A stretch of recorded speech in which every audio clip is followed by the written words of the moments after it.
1951 Ford F100 panel van. So this is the first of the F series of the Fords, which was obviously when Ford switched from car-derived vans and pickups to a custom designed chassis and setup. So the F1 in this case is the panel van. So obviously the same as what you would normally see as a pickup, same chassis, front end, interior, engine, all that sort of stuff. But obviously also available as a panel van. This one is a 1951. They came from 48 to 52, but this one is a 51. It is the flathead variant, so we've got a 239 cubic inch or 3.9 litre, 100 horsepower flathead V8, which sounds spectacular. We'll get that started out in a second. 3 on the tree, as they say, I guess. Manual gearbox. It was brought into the UK in 2016. It's currently being used, or has just up until it got dropped off for this, being used by the company that's on the side. So they've gone for this lovely sort of patina look, which we'll show you as we go around. The bodywork's lovely and straight, but it's got this sort of like little bit where it's worn through here and there, but it's actually really, really pretty when you look at it. So this company here, and then what they do is solar panel or solar powers for RVs and camper vans.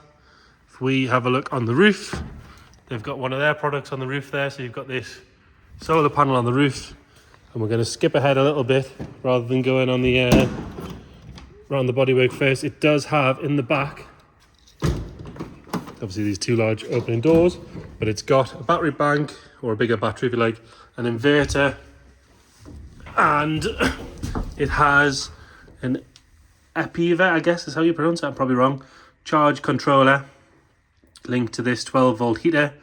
But I know we did also use it to power lights and things when it was working. Obviously if you want to turn it into a camper or something like that, you could use that setup, or you can use it to power some sockets or whatever you want. And conveniently, we probably know the chap to ring. Give him a ring, he'll be able to help you out. Right, so let's start by having a look at the bodywork. We'll start on this passenger side. Obviously it's this lovely teal green colour. I'm not going to point out marks and things like that, because a lot of them are there over sort of 70 years of this thing's life. They've been kept. It's, you know, it's just loads of character. They've got these marks here, there and everywhere. But what it doesn't have is it's not caked in rust. Arches are lovely and sharp all the way around. If you look in there, I know it's dark, but you can see, nice and clean. If we're going to be really picky, the white walls could do with a good scrub. But all the chrome work on the wheels is lovely. All this chrome work on the bonnet is really nice and clean. Normally with the patina ones, people use it as an excuse for just ugly stuff.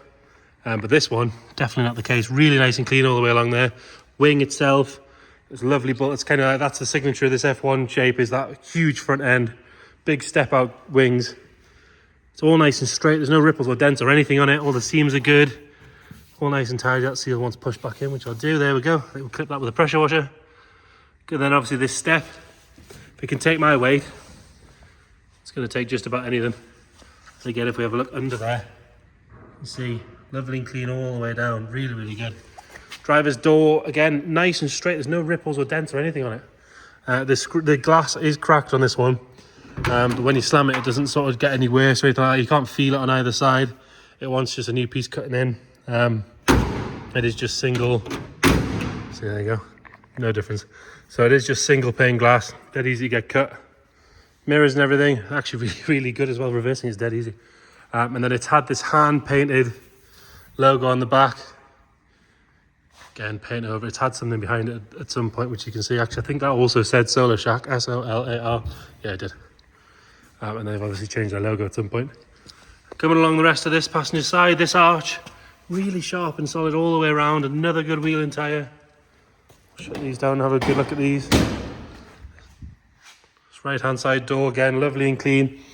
In the inner part of the doors, bottom half and everything, all nice and clean all the way around. Like I say, there's no real rust or rot at all on it. Really, really good. Have another look at the roof from here. Yeah, there's a really big solar panel. The roof's got sort of a rust effect on it. That's sort of sun-baked. I would imagine it's come from somewhere hot in the US. Normally see that, but again, lovely and solid. There's no sort of holes or anything in it.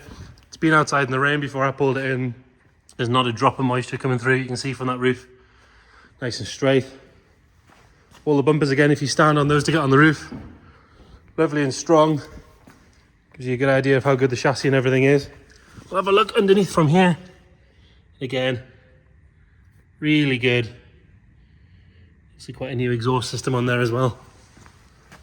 Back down, we've seen it there, so the bed floor in there again, wood, nice and tidy.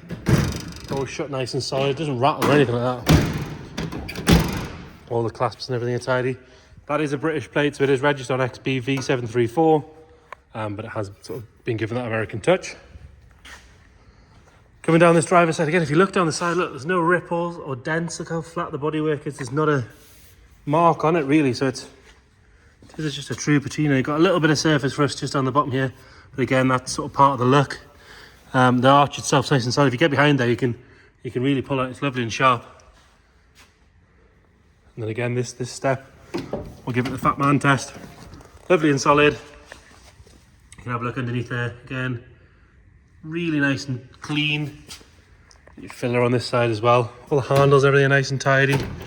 Inside the doors and underneath, all good. And again, where that step comes up again, kind of traps some moisture, can be a bit of a rot point, but really nice. And then this front wing, same again, in the arch, nice and solid. We've got a little bit of damage here, which obviously if it was a show truck, you'd be devastated, but that's kind of part of the look, isn't it? But inside the seam, all the way along, it's nice and solid. And then round onto the front, got your correct V8, correct badges on the front. This is a little bit of picking on these, but it's not bad. V8 badge is lovely. Light rings are nice. And then the front of the grille's been brush painted white, which they've left a bit of the green showing through. I kind of really like it. And then we've got a painted plate on the front bumper. And again, lovely and solid on that front bumper. Bonnet itself's got some lovely patina on it. I mean, if you're not into patina, I probably don't think you're going to be watching 6-7 minutes into this video. So it's just us weirdos that like this kind of stuff. It looks really, really good. Moving on to the interior. This is not much to it with it being a panel van. Inside of the doors, all nice and tidy. Metal dash, all nice and correct. All nice and clean as well. Got our original plaque in there with the load weight, 4,700 pounds, engine number, series number, all that sort of stuff. Seats are a red vinyl and they are lovely and clean. They have to be pretty much brand new because they're really, really good. Have a look at the driver's side. Again, it was driven to us. It was in daily use as well, which is awesome. And again, these flatheads are bulletproof. They're super easy to work on. They're really lovely engines. And again, if you're looking at this, you probably know what we're talking about. Driver's seat, no sign of any wear. Steering wheel's lovely. Little marker on the corner there. All the dials are nice and clear. Showing 23,494 miles. But again, check the description. We'll detail what we know about that. And obviously 3-speed manual on the column. Lovely gearbox as well. Actually, we've had a few sort of flatheads of this sort of era, saloons and things. They're always really nice to drive. It's amazing how much better the 40s and 50s American stuff feels compared to ours. It feels so much newer than ours. All right, we're gonna have some dodgy camera work for a second while we get this bonnet up. Sorry. There you go. Right, and in here you've got that 100 horsepower flathead V8. Left, from what I can see, pretty standard. It does have a nice exhaust on it, and obviously a clear plastic filter is not around from 1950s, but obviously always good to use. Well, this has got some nice patina on it. The bulkhead is lovely and clean, as you can see. Put my camera underneath, so there's no fluids dropping out of there. We'll get it started up. So nice and simple. Turn the key, hit the starter button, and away it fires into life. We're just going to stick that camera out the back and give it a little rev because it does sound brilliant. Really nice sounding thing. Those flatheads idle so low. It's ridiculously quiet and smooth. You'd be happy with that if it was a brand new car. It's really, really quiet. If I shut up for a second, you might hear it.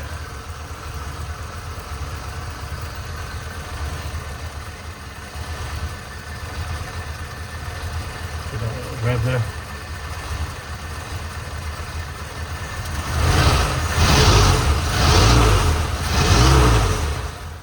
Again, super nice and quiet.